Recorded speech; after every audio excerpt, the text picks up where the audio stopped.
क्या हुआ जब एक गरीब लड़के के बैल ने 3 साल से हर रात जमीन में सींग मारकर खोदना शुरू किया। गांव वाले बोले पागल हो गया। एक रात सींग किसी सख्त चीज से टकराया, खोदा तो जो निकला पूरे गांव की नींद उड़ गई। जानने के लिए बस आखिर तक देखते रहिए। काला, फिर वही 3 साल हो गए, रोज रात यहीं। थक नहीं जाता तू? मनीष, इस बूढ़े बैल को खेत में छोड़ दे, पागल हो गया है। कल को साला मेरी फसल में घुस जाएगा। चाचा, ये दादा का बैल है, पागल नहीं है, कुछ ढूंढता है, मुझे पता है। क्या ढूंढेगा मिट्टी में? सोना। भाग यहाँ से बैल, हट। साले आज इसका किस्सा ही खत्म कर दूंगा। हरियाणा के रोहतक जिले में एक छोटा सा गांव था, सोनपुर, जहां सरसों के पीले खेत दूर तक फैले हुए थे। एक जहां हर घर में एक भैंस और एक बैल हुआ करता था, और जहां जमीन सिर्फ मिट्टी नहीं थी, जमीन इज्जत थी, रिश्ता थी, पुरखों की निशानी थी। जिसके पास जितनी जमीन उतना बड़ा आदमी, और जिसकी जमीन छिन जाए वो गांव में मरने से भी बुरी मौत मरता।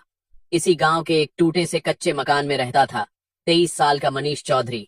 दुबला पतला, चेहरे पर खेत की धूप और आंखों में वो दर्द जो 5 साल पहले अपने दादा को खोने के बाद से कभी नहीं गया। मनीष के दादा बलवीर चौधरी इस गांव के सबसे पुराने और सबसे ईमानदार किसानों में से थे, जिनकी 40 बीघा जमीन हुआ करती थी, पीढ़ियों से चली आ रही, बाप दादा की कमाई हुई, और जिस पर बलवीर दादा का पूरा परिवार पलता था, माँ, बाप और छोटा सा मनीष। लेकिन 5 साल पहले एक सुबह गांव में हड़कंप मच गया। बलवीर दादा अपने खेत में गिरकर मर गए, पाए गए। डॉक्टर ने कहा हार्ट अटैक। गांव ने मान लिया, अंतिम संस्कार हुआ, और 6 महीने बाद गांव का सरपंच महिपाल सिंह एक फाइल लेकर मनीष के बाप के पास आया। भाई, बलवीर जी के पास 40 बीघा कहाँ थी? 2 बीघा थी सिर्फ, बाकी 38 बीघा तो पिछले साल उन्होंने मुझे बेची थी।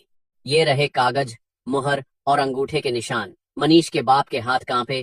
कागज देखे, बलवीर दादा के अंगूठे का निशान, तहसीलदार की मुहर, पटवारी का दस्तखत, सब कुछ ऐसे कि कोई शक भी नहीं कर सकता था। लेकिन बाप जानता था कि दादा ने जमीन कभी नहीं बेची थी, 60 साल की उम्र तक नहीं बेची थी, तो मरने से पहले अचानक क्यों बेचते? लेकिन कागज सामने थे, और कागज के आगे किसी की नहीं चलती। मनीष के बाप ने कोर्ट का दरवाजा खटखटाया, लेकिन सरपंच महिपाल सिंह के पास पैसे थे, वकील थे और रिश्ते, और 3 साल की लड़ाई के बाद केस हार गया। और बाप इस हार को बर्दाश्त नहीं कर पाया, शराब में डूब गया, और उसी गम में एक रात वो भी चला गया, दिल की बीमारी से। मनीष उस वक्त 20 साल का था। माँ घरों में बर्तन मांझकर घर चलाने लगी, और 40 बीघा जमीन जो उनकी थी, आज भी थी, लेकिन कागज में महिपाल सिंह के नाम। और पीछे क्या रह गया? मनीष के पास दादा का एक पुराना कच्चा घर, 2 बीघा जमीन और एक बैल जिसका नाम था काला आखा। दादा का प्यारा बैल, जिसे दादा ने बछड़े से पाला था अपने हाथों से, जो दादा के पीछे पीछे खेत में चलता था, जो दादा की हर आवाज पर सिर हिलाता था, और जो दादा के मरने के बाद 3 दिन खाना नहीं खाया था। काला अब बूढ़ा हो चुका था, 12 साल का, सींग थोड़े टेढ़े, पीठ झुकी, और चलते वक्त थोड़ा लड़खड़ाता भी था। लेकिन पिछले 3 साल से काले के अंदर एक बदलाव आया था जो किसी को समझ नहीं आता था। हर रात जब गांव सो जाता, काला अपना रस्सा तोड़कर निकलता, दादा की पुरानी 40 बीघा वाली जमीन की तरफ जाता, जो अब सरपंच के नाम थी, वहां पहुंचता, और एक खास कोने में जहां बरगद का एक बूढ़ा पेड़ खड़ा था, वहां जाकर सींग से जमीन खोदना शुरू करता। रात भर खोदता, पंजों से भी, सींग से भी, मिट्टी उड़ती, पत्थर हटते, और सुबह जब गांव जाता तो काला वापस अपनी जगह लौट आता, थका हुआ, सांस भारी, और दिन भर सोता। रात को फिर वही सिलसिला। 3 साल, 1095 रातें, बिना एक रात नागा। और गांव वाले हंसते, मनीष तेरा बैल पागल हो गया, सरपंच की जमीन खोदता है रोज, एक दिन पकड़ा गया तो तुझे जेल भेज देगा। मनीष भी परेशान हो चुका था, लेकिन जब भी काले को बांधने की कोशिश करता, काला रस्सी तोड़ देता, कुंडी उखाड़ देता, और फिर उसी जगह। और एक दिन माँ ने मनीष से कहा, बेटा ये बैल पागल नहीं है, तेरे दादा का था, और दादा जो कुछ करते थे इसी बैल को साथ लेकर। कुछ है उस जगह जो ये जानता है और हम नहीं। उस रात मनीष ने फैसला किया कि आज काले के पीछे जाएगा, देखेगा आखिर क्या खोदता है। रात के 12 बजे काला उठा, रस्सा तोड़ा और खेत की तरफ निकला। मनीष पीछे पीछे, अंधेरे में, टॉर्च हाथ में, और काला वही पुरानी जगह बरगद के नीचे सींग से खोदना शुरू। आज कुछ अलग था। काले ने जितनी तेजी से आज सींग मारा, उतना 3 साल में कभी नहीं मारा। जैसे उसे पता हो कि आज वो चीज बहुत करीब है। मिट्टी उड़ रही थी, पत्थर टूट रहे थे, और अचानक एक जोर की आवाज आई, खन्न। काले का सींग किसी लोहे की चीज से टकराया था। काला रुक गया, सांस भारी, और मनीष की तरफ ऐसे देखा जैसे कह रहा हो, देख, यही है। मनीष के हाथ कांपे। उसने टॉर्च जलाई, गड्ढे में झांका। 3 फीट नीचे मिट्टी के बीच में एक लोहे का बक्सा दिख रहा था। पुराना, झंग लगा, लेकिन बंद। और बक्से के ढक्कन पर एक पीतल की पट्टी चिपकी थी जिस पर नकरकाशी से लिखा था, बलवीर चौधरी, 1984। मनीष के पैरों के नीचे की जमीन हिल गई। दादा का नाम, दादा के हाथ की लिखावट और दादा का जन्म का साल 1984 में लिखा हुआ। मतलब दादा ने ये बक्सा जवानी में यहाँ दबाया था और 40 साल जमीन के नीचे सोता रहा, इंतजार में कि कोई आए और इसे खोले। मनीष ने बक्सा निकाला। भारी था, तालाब जैसा बंद। उसने अपने साथ लाया फावड़ा उठाया और एक बार में ताला तोड़ा, ढक्कन खोला, और जो अंदर निकला उसने उसकी सांस एक पल के लिए रोक दी। मनीष ने टॉर्च की रोशनी बक्से के अंदर डाली और जो पहली चीज दिखी वो था एक मोटा कपड़े का बंडल, सफेद रंग का, जो अब पीला पड़ चुका था। मिट्टी से थोड़ा गीला, लेकिन अंदर की चीजें बची हुई थीं, क्योंकि दादा ने बक्सा बनाते वक्त उसे वाटरप्रूफ बनाया था। अंदर वैक्स की परत लगाई थी, मोम लगा था जो 40 साल में भी पिघला नहीं था, और यही बात दिखाती थी कि दादा ने ये बक्सा कितनी सावधानी से तैयार किया था। मनीष ने कांपते हाथों से बंडल खोला और जो निकला वो उसकी जिंदगी का सबसे बड़ा तोहफा था। एक पुरानी फाइल जिसमें 40 बीघा जमीन के असली कागजात थे, तहसीलदार की मोहर 1984 की, पटवारी कालू राम का दस्तखत, बलवीर चौधरी का पूरा नाम, और एक साथ रजिस्टर नंबर जो साबित कर सकता था कि ये कागज मूल हैं और सरपंच वाले नकली। मनीष के हाथ कांपे। उसने दूसरी चीज निकाली, एक मोटी डायरी, चमड़े की जिल्द, दादा के हाथ की लिखावट में लिखी हुई। पहले पेज पर तारीख थी 15 अक्टूबर 2019, मतलब ठीक दादा के मरने के 2 महीने पहले। और पहली लाइन पढ़कर मनीष का खून ठंडा हो गया। अगर ये डायरी मेरे पोते मनीष के हाथ में पहुंचे तो समझ लेना कि मेरी मौत प्राकृतिक नहीं हुई, मुझे मारा गया है, और मारने वाला सरपंच महिपाल सिंह है। मनीष अपनी जगह बैठ गया। पैर कांपने लगे, आंखों से आंसू बहने लगे, क्योंकि 5 साल से उसने और उसके परिवार ने मान लिया था कि दादा हार्ट अटैक से मरे थे। पोस्टमार्टम नहीं हुआ था, गांव के डॉक्टर ने सर्टिफिकेट दे दिया था और गांव वालों ने बात आगे नहीं बढ़ाई थी। लेकिन आज दादा के अपने हाथ की लिखावट बता रही थी कि वो हादसा नहीं था, हत्या थी। मनीष ने डायरी के अगले पेज पलटे। दादा ने एक एक बात लिखी थी। महिपाल सिंह ने पिछले 5 साल से मेरी 40 बीघा जमीन पर नजर गड़ाई थी, क्योंकि हाईवे की नई योजना आने वाली थी और मेरी जमीन ठीक हाईवे पर पड़ने वाली थी। जमीन की कीमत करोड़ों में जाने वाली थी। पहले महिपाल ने पैसे ऑफर्ड किए, मैंने मना किया। फिर धमकी दी, मैंने मना किया। फिर एक दिन उसने एक नई चाल चली। उसने मेरे घर एक नकली रजिस्ट्री लेकर आया और बोला, बलवीर जी, अंगूठा लगा दीजिए, मैं आपको 5 बीघा अलग दे दूंगा। मैंने बिल्कुल मना कर दिया। उसी रात महिपाल ने अपने आदमी से तहसील में हमला करवाया, पुराने रिकॉर्ड्स चुराए और एक नकली रजिस्ट्री बनाई। तहसीलदार को रिश्वत दी, पटवारी को खरीदा और सब कागज बदल दिए। मुझे जब पता चला तो मैं बहुत घबरा गया। मैंने अपनी जमीन के असली कागज और पिछले 30 साल का पूरा रिकॉर्ड अपने खेत के कोने में बरगद के नीचे एक बक्से में दबा दिया, क्योंकि मुझे पता था अगर ये कागज घर में रखे तो महिपाल यहाँ भी हाथ डालेगा। बक्सा दबाते वक्त काला मेरे साथ था, मेरा बैल। उसने सब देखा और मुझे लगता है उसे पता है कि क्या हुआ।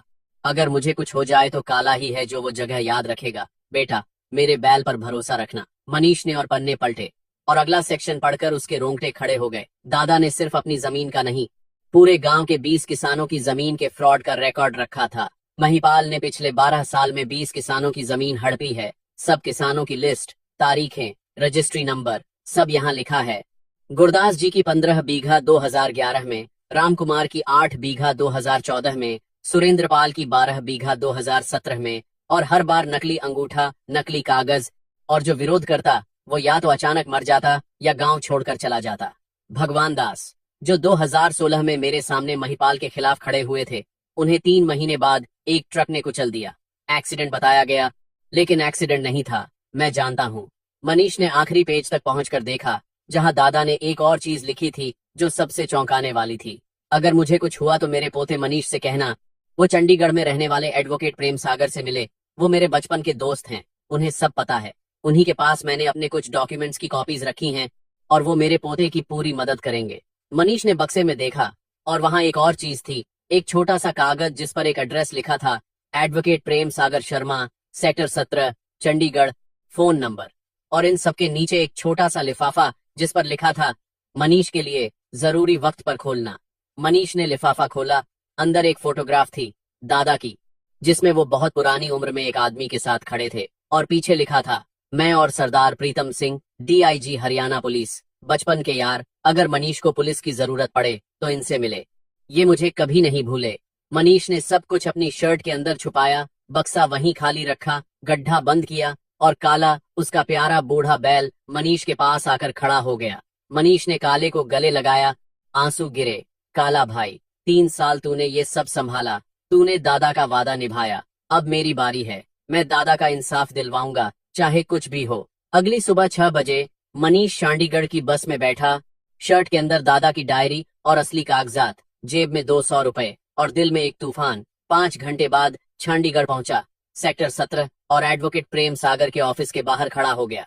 एक 70 साल के बूढ़े वकील बाहर निकले, सफेद कुर्ते में, चश्मा आंखों पर, और मनीष को देखते ही रुक गए, क्योंकि मनीष के चेहरे पर वही नक्शे थे जो बलवीर के चेहरे पर होते थे। तू बलवीर का पोता है? मनीष ने हाँ में सिर हिलाया। दोनों अंदर गए। मनीष ने सब कुछ निकाला, कागजात, डायरी, फोटो, सब मेज पर रखे। वकील साहब ने डायरी के पहले पेज पढ़ी। मैं नहीं रहा तो मारा गया, और उनकी आंखें भीग गईं। बेटा, तेरे दादा को 5 साल पहले मैंने बहुत समझाया था, चंडीगढ़ आ जाओ, सरपंच बहुत खतरनाक है। लेकिन तेरे दादा बोले, अपनी जमीन छोड़कर कहाँ जाऊं, यहीं लड़ूंगा। मैं खुद अंत्येष्टि में नहीं जा पाया था, बीमार था, लेकिन मुझे पता था कुछ गड़बड़ है। तूने आज वो सच सामने ला दिया जो मैं 5 साल से ढूंढ रहा था। वकील साहब ने तुरंत 2 काम किए। पहला, डीआईजी प्रीतम सिंह को कॉल किया। प्रीतम, बलवीर का पोता मेरे पास है, उसके पास ऐसे सबूत हैं जो महिपाल सिंह को जेल भेज देंगे। प्रीतम सिंह ने बिना एक सेकंड रुके कहा, मैं आज रात खुद मनीष से मिलूंगा और कल सुबह सोनपुर में रेड। दूसरा, वकील साहब ने एक पीआईएल तैयार करना शुरू किया। पंजाब हरियाणा हाई कोर्ट में 20 किसानों की जमीन, 12 साल का फ्रॉड, 1 हत्या, सब एक ही पिटीशन में। लेकिन इनके डैड, उसी शाम एक फोन गया महिपाल सिंह के पास। सोनपुर के सरपंच ने अपने एक जासूस को मनीष पर नजर रखने के लिए लगाया था, और जासूस ने बताया, सरपंच जी, मनीष चंडीगढ़ गया है, एक बूढ़े वकील से मिला है और रात को कुछ बड़ा होने वाला है। महिपाल सिंह ने फोन रखा, अपने हथियार निकाले और बोला, सुरेंद्र, आदमी बुला, रात को सोनपुर में खेल खत्म करना है। उसी रात 10 बजे मनीष चंडीगढ़ से सोनपुर लौट रहा था। बस में शर्ट के अंदर कागज और डायरी, और साथ में एक और जरूरी चीज। एडवोकेट प्रेम सागर ने डीआईजी प्रीतम सिंह को सब दिखाया था, और प्रीतम सिंह ने फौरन एक स्पेशल टीम तैयार की थी। सुबह 5 बजे रेड होनी थी, लेकिन मनीष को सोनपुर अकेले भेजने का मतलब था उसकी जान खतरे में डालना। इसलिए प्रीतम सिंह ने 2 कांस्टेबल्स को सिविलियन कपड़ों में मनीष के साथ लगाया। दोनों बस में पीछे की सीट पर बैठे। लेकिन महिपाल सिंह का जासूस काफी तेज था, उसने मनीष की हर चाल की खबर पहुंचाई। महिपाल ने अपने 6 आदमी तैयार किए। सोनपुर की सीमा पर एक खाली खेत में मनीष का इंतजार। प्लान सिंपल था, बस से उतरते ही खत्म। रात 12 बजे बस सोनपुर पहुंची। मनीष उतरा, कांस्टेबल्स भी। अंधेरा, सुनसान सड़क, और अचानक 6 आदमी निकले, छुरों और डंडों के साथ। दोनों कांस्टेबल्स ने अपनी पिस्तौल निकाली और एक हवाई गोली चलाई। 6 आदमी एक पल के लिए रुके, इतना काफी था। कांस्टेबल्स ने मनीष को घेरा और पास के एक गुरुद्वारे में शरण ली, जहां रात भर उसे संभाला गया। उसी रात मनीष के घर भी हमला हुआ। 4 आदमी गए, मनीष न मिला। माँ को धमकाया, बेटे को बोल देना कागज ला कर दे, नहीं तो माँ नहीं रहेगी। माँ ने बिना डरे जवाब दिया, मेरा बेटा अपने दादा का पोता है, तेरे जैसों से नहीं डरता। और सबसे बड़ा हमला एक और जगह हुआ, खेत में, जहां बरगद के नीचे बक्सा मिला था। महिपाल ने खुद जाकर वो जगह देखी, गड्ढा खुला पाया और बैल काला वहीं खड़ा। महिपाल के हाथ में बंदूक थी, उसने काले पर तानी। लेकिन उसी मोमेंट एक पड़ोसी रामपाल चाचा जाग गए, आवाज सुनकर टॉर्च लेकर आए और महिपाल भाग गया। लेकिन काले के पैर में एक गोली लगी। सुबह 5 बजे डीआईजी प्रीतम सिंह का काफिला सोनपुर पहुंचा। 3 जीप, 20 पुलिस वाले और महिपाल सिंह के घर सीधा रेड। महिपाल भागने की कोशिश में था, लेकिन घर के चारों तरफ पुलिस, पकड़ा गया और साथ में उसके 6 आदमी भी एक एक करके पकड़े गए। तहसील में रेड पड़ी, नकली रजिस्ट्री के सारे रिकॉर्ड जब्त, तहसीलदार और पटवारी कालूराम गिरफ्तार। 20 किसानों की जमीन के सारे फ्रॉड रिकॉर्ड सामने आए और एक वीक में महिपाल के 12 साल का पूरा साम्राज्य ढह गया। हाई कोर्ट में 6 महीने केस चला और दादा की डायरी सबसे बड़ा सबूत बनी। 3 हत्याओं के एविडेंस, 20 जमीन फ्रॉड के डॉक्यूमेंट्स और भगवान दास के ट्रक एक्सीडेंट का री इन्वेस्टिगेशन हुआ। ड्राइवर ने पकड़े जाने पर उगल दिया। महिपाल सिंह ने 50,000 दिए थे एक्सीडेंट दिखाने के लिए। बलवीर दादा की बॉडी एक्सह्यूम हुई, forensic report I, organophosphate poisoning, cause of death homicide. दादा को जहर दिया गया था खाने में, हार्ट अटैक नहीं, हत्या। 5 साल बाद सच सामने आया। कोर्ट ने फैसला सुनाया, महिपाल सिंह को 3 first degree murder, 20 land fraud, conspiracy, evidence tampering, सब काउंट्स पर उम्र कैद। तहसीलदार और पटवारी को 10-10 साल की सजा और 20 किसानों की जमीन उनके परिवारों को वापस। मनीष को 40 बीघा जमीन मिली। हाईवे प्रोजेक्ट के कॉम्पेंसेशन में सरकार ने 3 करोड़ रुपए दिए और मनीष ने पहला काम ये किया कि मां को शहर के सबसे अच्छे हॉस्पिटल में ट्रीटमेंट दिलवाया, जो वर्षों से घरों में बर्तन मांजकर कमर झुका चुकी थी। दूसरा काम, उसने भगवान दास के परिवार, गुरदास जी के परिवार और बाकी सब उन किसानों के घर जाकर उनके हाथ में उनकी जमीन के कागज रखना, हर घर में जाकर दादा की डायरी का वो पेज पढ़ना जिसमें उनका नाम लिखा था। हर घर में मनीष को गले लगाया गया।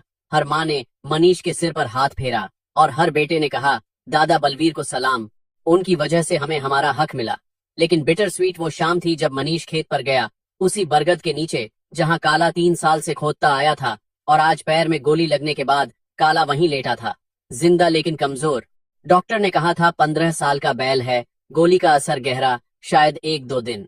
मनीष ने काले की गर्दन पर हाथ रखा, उसकी आंखों में देखा और काले ने आखिरी बार मनीष की हथेली चाटी, दादा की तरह। काला भाई, दादा तुम्हें लेकर आए थे बछड़ा बनकर, दादा ने तुम्हें अपने हाथों से बड़ा किया, तूने दादा का बक्सा 3 साल छुपाया, और आज जब दादा का इंसाफ हुआ है, तू जा रहा है जैसे अपनी ड्यूटी पूरी करके दादा से मिलने। काले ने अपनी आखिरी सांस मनीष की गोद में ली और मनीष ने काले को उसी जगह दफना दिया जहां 3 साल वो हर रात खोदता था, बरगद के नीचे, और उस जगह एक संगमरमर का पत्थर लगवाया जिस पर लिखा था, काला बलवीर दादा का बैल, जिसने 3 साल एक राज्य संभाला और अपने मालिक को इंसाफ दिलवाकर चला गया। 1 हफ्ते बाद मीडिया आई। एक रिपोर्टर ने पूछा, मनीष जी, आपके दादा की कहानी अब पूरे हरियाणा में गूंज रही है, क्या कहेंगे उन पुलिस वालों और जजेस को जिन्होंने 5 साल इंसाफ नहीं दिलवाया? मनीष ने उस बरगद के नीचे खड़े होकर काले की कब्र की तरफ देखा और जवाब दिया, दीदी, मैं पुलिस को कुछ नहीं कहूंगा, मैं जजों को कुछ नहीं कहूंगा, मैं सिर्फ इतना कहूंगा कि इस देश में इंसाफ कभी कभी इंसानों से नहीं मिलता, जानवरों से मिलता है। मेरे दादा को इंसाफ नहीं एक डॉक्टर ने दिलवाया, एक वकील ने दिलवाया, एक DIG ने दिलवाया।